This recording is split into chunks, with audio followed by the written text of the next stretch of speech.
Content warning, this one's going to contain some talk about suicide and also a discussion of some pretty gross injuries. So if that type of thing is not your bag, baby, maybe don't watch this video. My first real job, was working at a shitty Canadian coffee chain called Tim Hortons. If you're not Canadian and thus aren't familiar, imagine Starbucks, but worse and cheaper, but with more donuts. I was still living with my parents at the time, but I needed the job to pay for my university tuition. And I hated it. I hated every waking second of it. There was not a single element of the job that was pleasant. It was degrading, dehumanizing, easily the worst job I've ever had, and I've had some doozies. If you've never worked in fast food, you need to understand that it's essentially like spending 8 hours a day in a totalitarian state. People tell you what to do, how to speak, what facial expressions you're allowed to make. They put you in a uniform. They tell you when you can and cannot go to the bathroom. At all times, you are being surveilled, you are being monitored, you are being measured against the arbitrary minimum some highly paid bean counter in a fancy office somewhere decided was the normal amount of work to do. When a car pulled into the drive-thru, you had to answer within 5 seconds. Your response time was monitored, and if the average dipped below a certain threshold, you'd be yelled at, punished, or threatened with termination. Everything you said and did was scrutinized. Employees were specifically forbidden from fraternizing during work hours. Saw a cool movie over the weekend? That's great. You can talk about it on your break if you want. We can't let you talk and work at the same time. If we did that, then you might discuss unionizing. By the way, if you do that, if you even mention the word union, you will be fired on the spot. Just know that going in. Hey, there's too many donuts left over at the end of your shift. Were you upselling to every customer? What did you do to help us sell these shitty donuts to people today? Did you sign in when your shift started? You should really sign in 10 minutes earlier so that you have time to get ready. You won't be paid, of course. Don't act entitled. A manager will adjust the timesheet after the fact. Hey, you want to leave at the end of your shift? Did you complete the task list for the day? If you did, I guess you didn't have enough work to do. Here's some more. Every shift will actually end about half an hour after you're scheduled, unless that'd result in overtime, in which case you'll be clocked out by the manager and just work for free. Sure, that's illegal, but what are you going to do about it? Plenty of illegal stuff went down. I was 19. I didn't know my rights. Most of the people I worked with didn't know their rights either. Case in point, if you walked into the store unshaven, instead of being told to go home, you would be told to use the store razor. An old disposable razor that multiple employees had already used, that had purposefully not been replaced so that it would remain dull, as a warning to you not to let this happen again. One time, I saw a coworker spill some sort of concentrated cleaning fluid on her arm. It was the type of stuff you're meant to mix with like 9 parts of water, and her skin started bubbling. She was rushed into the manager's office, coerced into signing a release form, and then put back on the floor to finish her fucking shift. For as long as I knew her afterwards, she had a huge scar from like here to here. I asked her why she didn't sue, and she said the manager told her that the release form, the one that she was threatened into signing, meant that she gave up her right to sue. And she believed that. She accepted that. And all of that was just when you were on the clock. You'd come home stinking of coffee, putrefying bits of donut mashed into your clothes, your stiff, non-slip shoes making your feet burn. Half the time, you didn't even know when you were supposed to be working. The schedules were done with as little as 8 hours notice, and you'd get your head chewed off if you called into the store to ask if you were working the next day. You couldn't make plans. You couldn't commit to doing anything with friends or family. And every day, some new asshole would come in and fuck with you, in the weirdest and most pointless ways. These petty little power trips where people would get off on making you perform some needlessly complicated task. Because they knew you weren't allowed to tell them to fuck off. Everywhere they went in their pathetic little lives, someone made them feel powerless, and they had power over you, and they were going to make sure that you knew it. There was a man who came in every day, and even now, 15 or 16 years later, I still remember his absurd order. a 1/4 inch of hot coffee from the freshest pot in the store, in a medium cup, but charged me for a small, filled to the brim with hot water and 2 sugars on the side. Each day this man would walk into the store, and each day I would say, "Hello, sir," the usual, and instead of saying, "Yes, please," or "Thanks for remembering, yes, I'll have the usual," he'd say, a 1/4 inch of hot coffee from the freshest pot in the store, in a medium cup but charge me for a small, filled to the brim with hot water and 2 sugars on the side. He would take 1 sip of the 1/2 ounce or so of coffee, diluted in hot water, and if he didn't think it was fresh enough, he'd make you brew a fresh pot on the spot. Tim Hortons coffee, by the way, is never more than 20 minutes old. Once each pot is brewed, we mark it with a little washable white marker with the time to dispose of it. It was like the main rule of working there. Evidently, this madman had such a sensitive palate that he could taste the difference between a 1/2 ounce of shitty coffee diluted in water that was brewed 10 minutes ago and one that was brewed 12 minutes ago. Anyway, Tim Hortons has this yearly promotion called Roll Up the Rim to Win. You roll up the rim of your coffee cup, and sometimes it has free coffee or some shit written on it, on the inside. And then you either tear off that part of your rim or bring your moldy-ass cup to the cashier, and they'll exchange that for whatever is written on your rim. So in comes this guy, and he says to me, a 1/4 inch of hot coffee from the freshest pot in the store in a medium cup, but charged me for a small, filled to the brim with hot water and 2 sugars on the side. Small coffees were not eligible for this promotion at that time. It literally was not printed on the fucking cup. I got him the medium cup that he wanted, but not one of the special cups he might win a coffee or some shit with. We weren't allowed to give those out unless someone paid for that size of a coffee. This man, who was like 60 years old, lost his fucking mind, demanding to get the special contest cup. He screamed at me. I was 19. This man saw me every day, and he screamed at me because he didn't get a special donut contest cup without paying for it. The difference between a small and medium coffee, by the way, was 10 cents. The co-franchisee of this location wanted to make sure we were getting each and every order right. Each day he'd pull up to the drive-thru, order a double-double, which to you non-Canadians means 2 cream, 2 sugar. It's a Tim Hortons trademark term. And he'd ask for 2 medium-sized ice cubes in the cup.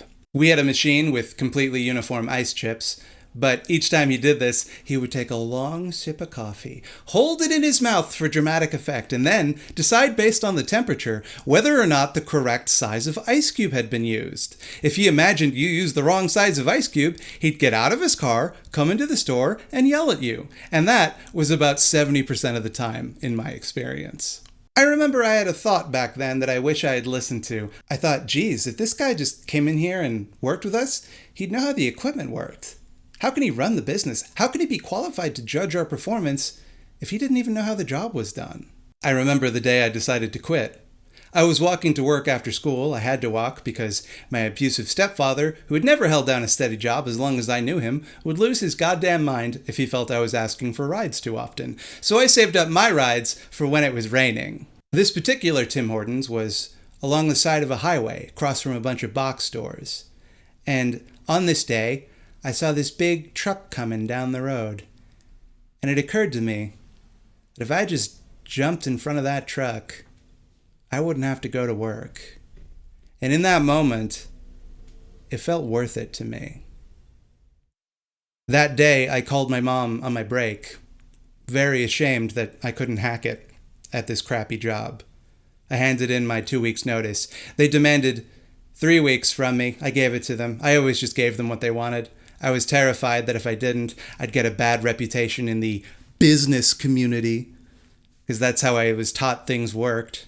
I was ashamed of that for years. I thought, I was so lazy. What's wrong with me? Why can't I just work for a living like everybody else? Why do I feel so tired, depressed, and beaten up by these normal-ass jobs? The ones that are supposed to be the easy entry-level jobs. I hated myself. I wanted to be a writer or an artist or whatever. One of those jobs where you either work harder than 1,000 other more qualified people or you starve. And I couldn't bring myself to work at Tim Hortons without feeling like I had to jump in front of a truck. And it kept getting worse the older I got.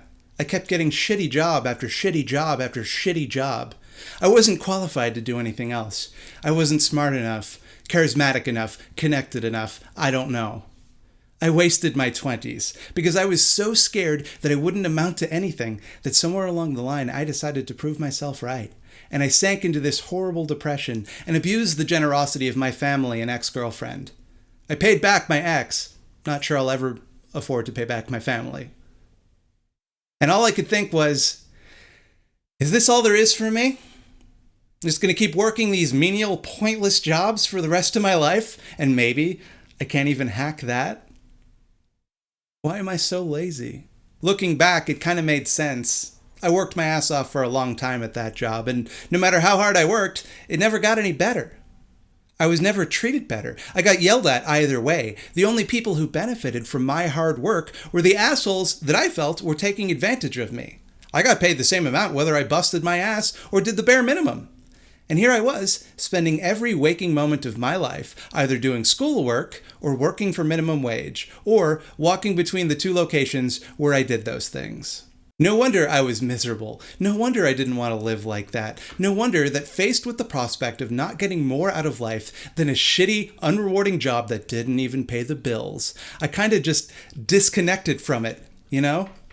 Just retreated into escapism and depression. No wonder I felt like life wasn't worth living. There was another guy at Tim Hortons. I think his name was Jason. I can't really remember. If you're watching this and your name wasn't Jason, oops.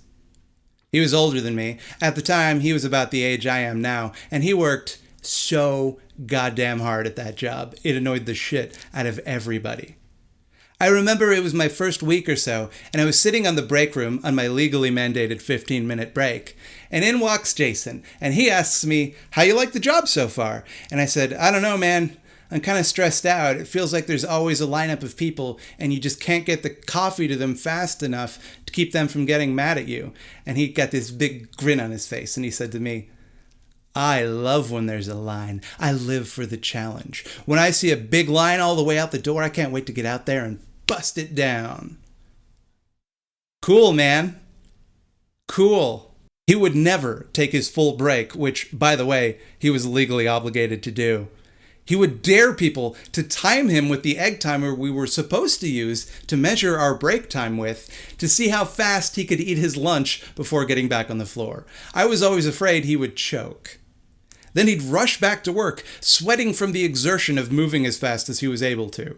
Not just because it's summer in Toronto and the lights where he shoots his YouTube videos make him sweat like a pig. The thing is, he and I made the same amount of money. We got the exact same score on our performance review. Everyone got the same score on their performance review. It was always just shy of the threshold where the company would give you a raise. And they always came up with a fun reason for it. They said to me, "I didn't wash my hands enough. You were supposed to wash your hands every 5 minutes." And I know for a fact that was a lie, because I luxuriated in washing my hands as often as possible. I would take any excuse to wash my hands, because each time I did it, it was a little bit of time that I got to spend not doing anything for Tim Hortons. And when I said to my manager, "Hey man, that's not fair. I wash my hands more than anyone here," he shrugged and said, "Look, I gotta write something down on this form." Totally, man, I get it. If you didn't, then they'd have to give me a 15-cent an hour raise, bringing my total to about $7.45 an hour. In order for me to recoup the losses they were spending on me, I'd have to sell 3, maybe 4 coffees an hour. Oftentimes, we'd sell thousands of coffees an hour. We'd be moving so fast to prepare them that very seldomly did a day go by without someone getting scolded. If I worked full-time hours at that job, I would have made about $14,000 a year before taxes. Adjusting for inflation, that'd be about $18,000 a year. By the way, that inflation rate, it means that whatever money I managed to save between 2003 and 2019 would be worth about 30% less than when I started saving it. Fun stuff. Also, this is Canadian dollars, so to put that in perspective, $18,000 is about $13,500 in US dollars, 10,000 pounds sterling, or 12,000 euros a year, before taxes. And the people that did work full-time hours at that job weren't pimply teens trying to build work experience. Those people worked part-time like me. The full-time workers, the ones making $14,000 a year before taxes, they had families. They had bills to pay. We like to pretend that people working these jobs are kids. It's not a big deal if they're underpaid. They'll grow out of it. The statistics don't back that up. This is a dead-end job for the majority adult workforce. You can bust your pretty little bun slinging coffee to people who disrespect you for people who disrespect you, making them millionaires. You can work yourself to exhaustion every day, scalding yourself, injuring yourself, debasing yourself, and you'll still make as little as they can legally get away with paying you. The same amount you'd make if you did jack shit. The rational, intelligent response to a situation like that? Be lazy. Work less. You want hard work? Pay me more. Does it make sense to you to glorify allowing yourself to be exploited? Does it make you a good person, a strong person, to keep giving away more and more of your effort for no discernible benefit to anyone but the greedy assholes who demand it from you for free? We are told that the high wages of CEOs and other parasites are meant to motivate them to achieve more. And at the same time, we're told that if we don't work hard when we're not paid well, we're just lazy. So I posit this. Laziness, so described, is a propagandistic term. You're not lazy if you don't work hard for no reward. The purpose of hard work is to get a reward of some kind, even if that reward is just satisfaction. That's how brains work. A rat will go through a maze to get some food. It won't go through a maze for no reason, unless it's scared not to. Like you might be scared to lose your job. Like you might be scared not to be able to pay your bills. Like you might be scared to live on the street. Truth is, these workers are not free. That's why time away from work is referred to as free time. And that free time, by the way, is negotiable. It doesn't really belong to you. Chances are you'll spend a large portion of it commuting to and from work. There's no choice in any aspect of your employment. You don't get a say. You do what you're told, or you're left to die. If any government operated in this way, we would rightly call it totalitarian. But we have accepted that it's permissible for our working lives to be under worse conditions than our personal lives. We should have democracy in government, allegedly, and autocracy in the workplace. That we should spend the entirety of our professional careers under the thumb of some managerial dictator, and to complain, to resist, is a sin, is lazy, is slothful. To that, I say, workers of the world, rise up. And if you can't rise up, then lie down and rest. Thank you for watching my video where I completely lost focus on what it was supposed to be about at some point. Hey, all of these people gave me money on Patreon, so you can also do that if you're interested. It's patreon.com/thoughtslime. If you're already donating, thanks. Should probably say that more often. Thank you. Another thing I'm going to thank you for is liking this video and subscribing to my channel. Thanks for doing that. It sure helps me, by golly. You can jingle jangle that little bell, and that'll help because you'll know when the videos come out and you can watch them. And boy howdy, do I love it when people watch my videos. We're entering the sweaty months. Get ready for me to be sweaty for the next little while. That's just how that's going to be. Next Tuesday, I'm going to be streaming at 8 o'clock. Normally, I stream on Thursdays, but this week I'm going to be streaming on Tuesday because it's my birthday.